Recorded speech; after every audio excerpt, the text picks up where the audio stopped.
जय हिंद दोस्तों, मेरा नाम है आर्यन सिंह और आज हम एक बेहद महत्वपूर्ण टॉपिक को डिस्कस करने वाले हैं। प्रजनन दर यानी फर्टिलिटी रेट की वजह से दुनिया का एक देश इस सदी के अंत तक अपनी टोटल जनसंख्या का 1/3 तक पॉपुलेशन को खो देगा। यह देश साउथ कोरिया है। अगर वास्तविक स्थिति बनी रहती है तो शायद साउथ कोरिया धरती पर गायब होने वाला पहला देश बन जाएगा। लेकिन ये किस कारण से हो रहा है और वहाँ की गवर्नमेंट इस पर क्या एक्शन ले रही है, इसको आज जानेंगे। क्या भारत में भी ऐसी सिचुएशन बन सकती है? क्योंकि राष्ट्रीय स्वयंसेवक संघ के प्रमुख मोहन भागवत जी ने 3 बच्चे पैदा करने की पहल की है। आप सोच रहे होंगे कि इंडिया की पॉपुलेशन तो इतनी ज़्यादा है और दुनिया में सबसे ज़्यादा पॉपुलेशन वाली कंट्री भारत ही है, तो फिर यहाँ पर जनसंख्या कैसे कम हो सकती है? लेकिन भारत में भी अब फर्टिलिटी रेट 2.1 से कम हो रहा है, जो सही नहीं है। फिलहाल आज हम साउथ कोरिया की बात करेंगे और भारत को साउथ कोरिया से क्या सीखना चाहिए, इसको भी डिस्कस करेंगे। उससे पहले अगर आप इस चैनल के सब्सक्राइबर नहीं हैं तो प्लीज़ चैनल को सब्सक्राइब करके बेल आइकन को प्रेस करके ऑल पर सेट कर दीजिए। सबसे पहले हम न्यूज़ को देखते हैं। न्यूज़ द इकोनॉमिक्स टाइम्स की है। क्या लिख रही है? साउथ कोरिया में become the first country to disappear from the face of earth. मतलब साउथ कोरिया ऐसी कंट्री बनने वाला है दुनिया की जो दुनिया से गायब हो जाएगा। तो ये पूरी बात क्या है, आज हम समझने वाले हैं कि साउथ कोरिया में ऐसा क्या हो रहा है कि वहाँ की पॉपुलेशन इतनी तेज़ी से, वहाँ की जनसंख्या इतनी तेज़ी से कम हो रही है। जो कहा यह जा रहा है कि 2100 तक, मतलब इस सदी के अंत तक, या वहाँ की 51 मिलियन जो पॉपुलेशन है वो आधी रह जाएगी। आधी मतलब लगभग 17 मिलियन, और बहुत लोग तो 14 मिलियन भी कह रहे हैं। कई रिपोर्ट्स 14 मिलियन भी कह रही हैं, तो कुछ रिपोर्ट 17 मिलियन कह रही हैं तक पहुँच जाएगी। मतलब आधी पॉपुलेशन ख़त्म हो जाएगी वहाँ की। ये सब किस कारण से हो रहा है, इसको हम जानेंगे। देखिए, इकोनॉमिक ग्रोथ और आधुनिकीकरण के लिए ही साउथ कोरिया को हम जानते हैं। वहाँ पर मतलब 1960 के बाद से ऐसी नीतियाँ अपनाई गई जिससे वहाँ पर आधुनिकीकरण काफ़ी तेज़ी से हुआ, वहाँ की इकोनॉमी काफ़ी तेज़ी से ग्रोथ की। आप सैमसंग कंपनी को जानते होंगे, मोबाइल फ़ोन की है, जिसका फ़ोन शायद आप यूज़ भी कभी किए होंगे लाइफ में, वो साउथ कोरिया की कंपनी है। इस तरह काफ़ी चीज़ें हैं। लेकिन अब वो किस चीज़ को सामना कर रहा है वो देश? वो जनसंख्या गिरावट का सामना कर रहा है, जो काफ़ी चिंताजनक बात है। और पूरे वर्ल्ड में इससे रिलेटेड न्यूज़ छप रही हैं और काफ़ी ज़्यादा रिपोर्ट्स पब्लिश की जा रही हैं कि और कंट्रीज़ की क्या सिचुएशन है, वो कहाँ पर खड़ी होती हैं। ये सब बातें हो रही हैं। तो क्या हुआ है कि 2022 की तुलना में 2023 में जो ये फर्टिलिटी रेट यानी प्रजनन दर है वो 8% घट गई है साउथ कोरिया में। तो सब कुछ जानने से पहले हम ये जानते हैं कि ये अच्छा फर्टिलिटी रेट यानी प्रजनन दर होती क्या है।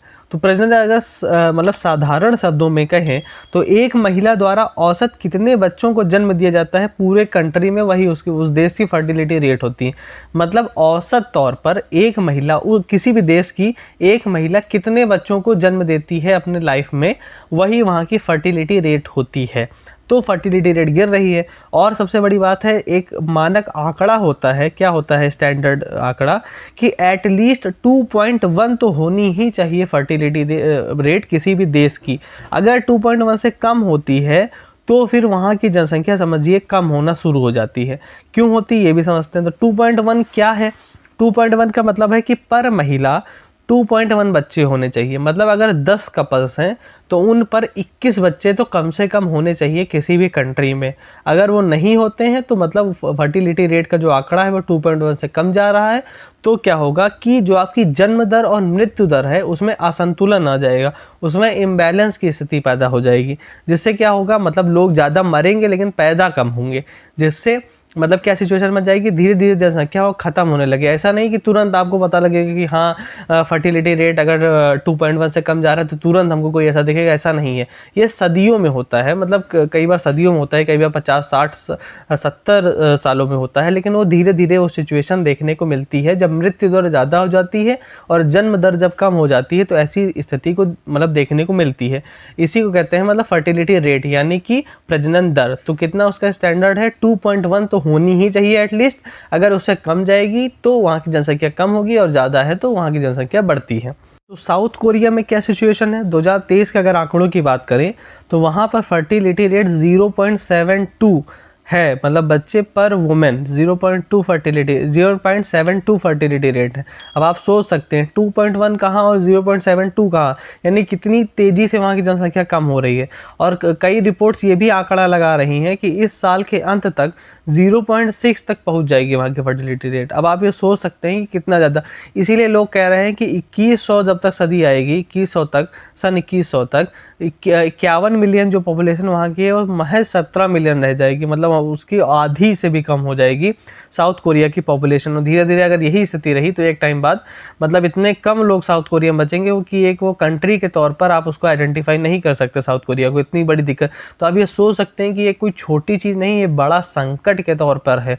और ये हर देश के लिए है, क्योंकि कई सारे देश में जैसे चाइना है, जापान है, यहाँ सब भी ये स्थितियाँ देखी जा रही हैं। जापान वगैरह में, चीन वगैरह में वहाँ की जनसंख्या ज़्यादा बूढ़ी हो रही है, जवान नहीं है। इंडिया में भी आप देख सकते हैं कि 2.1 पे अभी हम खड़े हैं, लेकिन ये अनुमान लोग लगा रहे हैं कि हो सकता है कि हमारी फर्टिलिटी रेट नीचे जाए, जिससे हमारी, इसीलिए आपने देखे कई सारे लीडर्स हैं जो, और जैसे आरएसएस के प्रमुख हैं, उन्होंने कहा है कि 3 बच्चे होने चाहिए लोगों के अमूमन।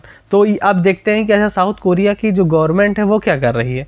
तो वो एक मतलब एक प्रोजेक्ट पर सोच रही है, क्या सोच रही है कि पर बच्चे पर 100 मिलियन वॉन मतलब नगद पैसे दिए जाएं। 100 मिलियन वॉन वहाँ की मतलब करेंसी है, जैसे यहाँ की रुपी है वैसे वहाँ की वॉन है।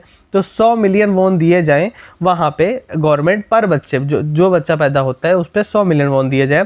लेकिन इसको अभी लागू नहीं किया गया है, इस पर सार्वजनिक सर्वेक्षण अभी चल रहे हैं, कई सारी चीज़ें इसमें प्रोसेस चल रही हैं, अब इसको लागू नहीं किया गया। लेकिन कई सारे प्रोग्राम्स अभी भी एक्टिव हैं साउथ कोरिया में, लेकिन उसके बावजूद भी वहाँ की गिर रही है मतलब जनसंख्या, क्योंकि ये कोई तुरंत मतलब होने वाला वो नहीं है, इस पर बहुत ज़्यादा योजनाओं को ज़रूरत होती है।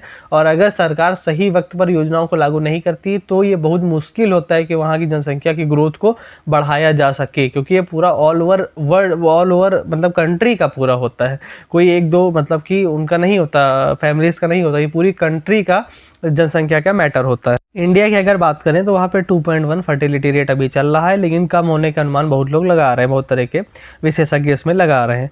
अच्छा, साउथ कोरिया की अगर बात करें तो कब से इसकी हिस्ट्री को थोड़ा जान लेते हैं। 1960 में प्रति महिला 6 बच्चे थे साउथ कोरिया में, मतलब वहाँ रेट काफ़ी अच्छा चल रहा था और काफ़ी अच्छी पॉपुलेशन वहाँ की थी। 1960 की अगर बात करें तो प्रति महिला पर महिला वहाँ पे 6 बच्चे थे। लेकिन फिर गवर्नमेंट ने क्या योजना लाई, परिवार नियोजन की। क्यों लाई गई? क्योंकि वो चाहते थे कि उनकी इकोनॉमी ज़्यादा ग्रोथ करे, वो डेवलप हो, उनका आधुनिकीकरण को प्राप्त करे उनका देश।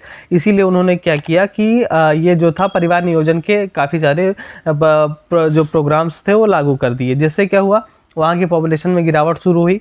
1983 में वहाँ की जो ये प्रजनन दर है ये 2.4 पहुँची, लेकिन फिर लगातार गिरना शुरू हो गई और 2015 के बाद तो मतलब स्टेबल रही ही नहीं, वो काफ़ी तेज़ी से गिर रही है। तो ये सब चीज़ें वहाँ पे हो रही हैं। तो इंडिया को भी ये सब चीज़ों से सीखना चाहिए और सही टाइम पर सही मतलब प्रोग्राम्स को गवर्नमेंट को लागू करना चाहिए, जिससे यहाँ पर ऐसी सिचुएशन का सामना ना करना पड़े और दिक्कतें काफ़ी ना हो। चलिए इसके कारण को अगर देख लेते, कारण क्या है। तो अगर साउथ कोरिया के बारे में बात करें तो वहाँ के क्या कारण है। वहाँ है कि शादी के प्रति कम रुझान, वहाँ लोगों का शादी के प्रति अब रुझान काफ़ी कम हो गया है। अगर मतलब वुमेन्स की बात करें या मेन की बात करें, दोनों का अब शादी के प्रति कम रुझान है वहाँ पे। दूसरा क्या है, कॉस्ट ऑफ लिविंग काफ़ी ज़्यादा है वहाँ पे। कॉस्ट ऑफ लिविंग मतलब जीवन जीने की जो मतलब मूलभूत चीज़ें होती हैं वो उसकी काफ़ी कॉस्ट बहुत ज़्यादा है। अगर घर की बात करें, आवास की बात करें, वो महंगे हैं।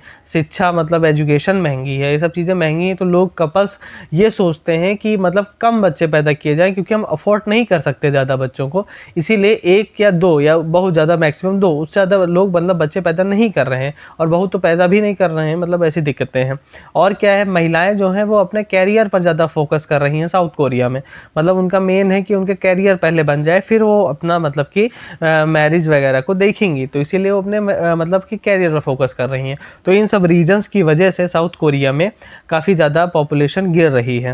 अगर इंडिया के बारे में देखें तो यहाँ पर काफ़ी ज़्यादा चीज़ें हैं, जैसे इनकम इनइक्वालिटी, मतलब असमानता है इनकम में हमारे देश में, आप काफ़ी देख सकते हैं। जो व्यक्ति अमीर है वो बहुत ज़्यादा ही अमीर है और जो गरीब है वो एकदम गरीब है। ये वाली सिचुएशन काफ़ी ज़्यादा तेज़ी से फैल रही है और काफ़ी रिपोर्ट्स कह रहे हैं कि ब्रिटिश एज में भी इतनी ज़्यादा मतलब इनकम इनइक्वालिटी नहीं थी जो इस टाइम पर हो गई है।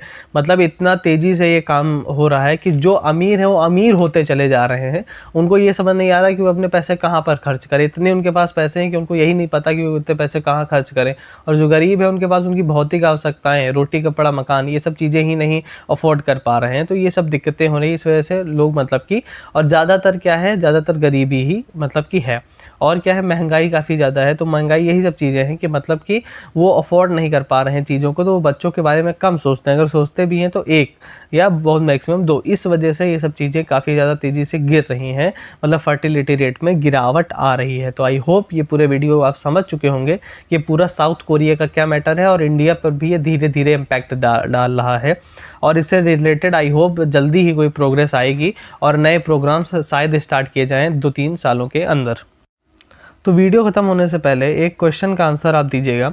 क्वेश्चन ये है, a country with the fertility rate below 2.1 is likely to experience, क्या एक्सपीरियंस करती है कंट्री जिसका फर्टिलिटी रेट 2.1 से बिलो हो जाता है, नीचे चला जाता है, वो कंट्री क्या एक्सपीरियंस करती है। 4 ऑप्शन दिए गए। ऑप्शन ए है कि पॉपुलेशन ग्रोथ, क्या वहाँ पॉपुलेशन का ग्रोथ होता है, बढ़ती है वहाँ की पॉपुलेशन। नंबर 2 पॉपुलेशन स्टेबिलिटी, की पॉपुलेशन स्टेबल रह जाती है। या पॉपुलेशन डिक्लाइन, की पॉपुलेशन गिरती है। या डी है कि इंक्रीज्ड माइग्रेशन, की माइग्रेशन प्रवासन बढ़ता है। ऐसा क्या मतलब 4 ऑप्शन में कौन सा ऑप्शन सही है।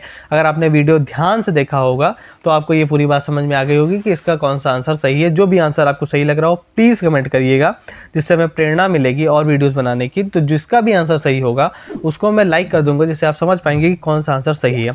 और जाते जाते प्लीज़ चैनल को सब्सक्राइब कर लीजिए और बेल आइकन को ऑल पर सेट कर लीजिए इस तरह की और वीडियोज़ को देखने के लिए। आज के लिए इतना ही। वंदे मातरम।